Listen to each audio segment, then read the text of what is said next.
there's a common problem with communication overall and with training and presentations.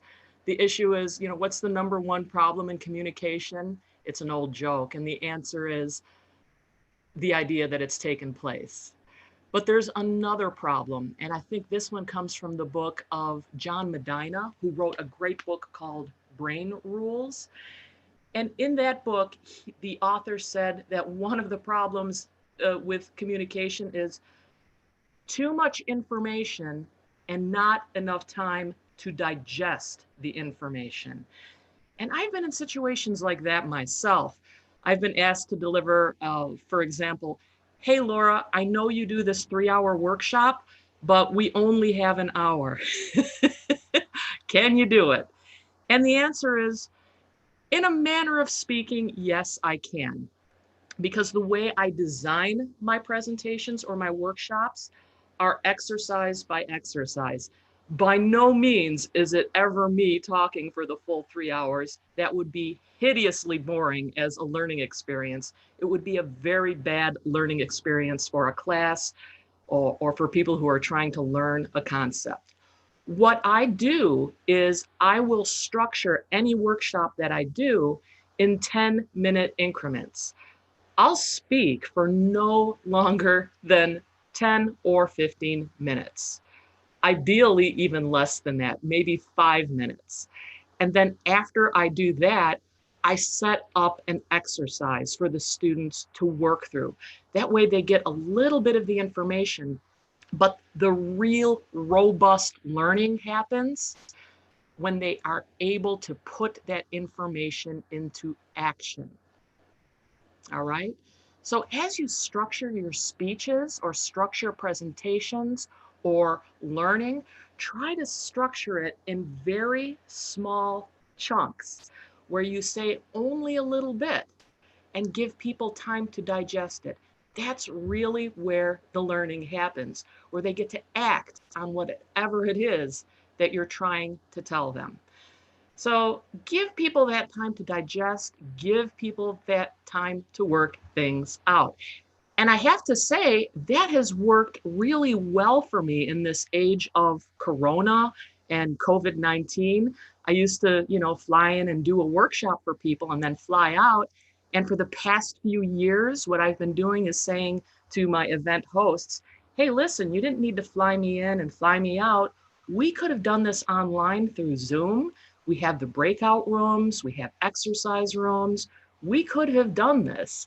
And the last time I told an event host that, after she went through my workshop and she really enjoyed it and said, oh, online?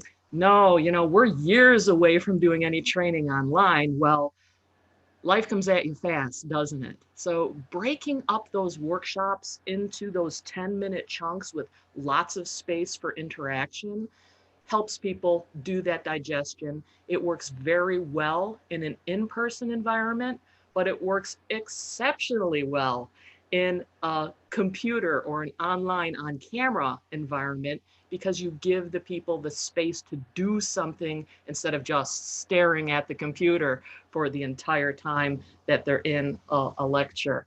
So thank you for your question. We're going to move on to another question. I'm going to even try to see if any of this is refreshed and if anybody is watching. And the answer is, wait for it. Is it going to happen?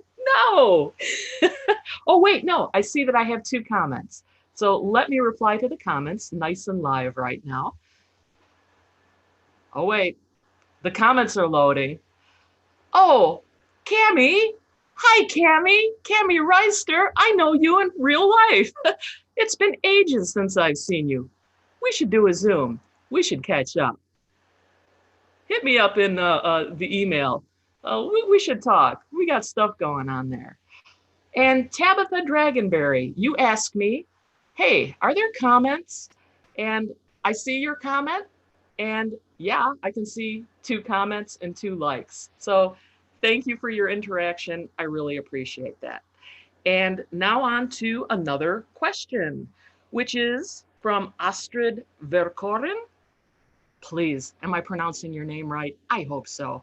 I have the best of intentions. Love the name Astrid. How about practicing tolerance for those who disagree with you while still respecting yourself? That's great. I like that a lot.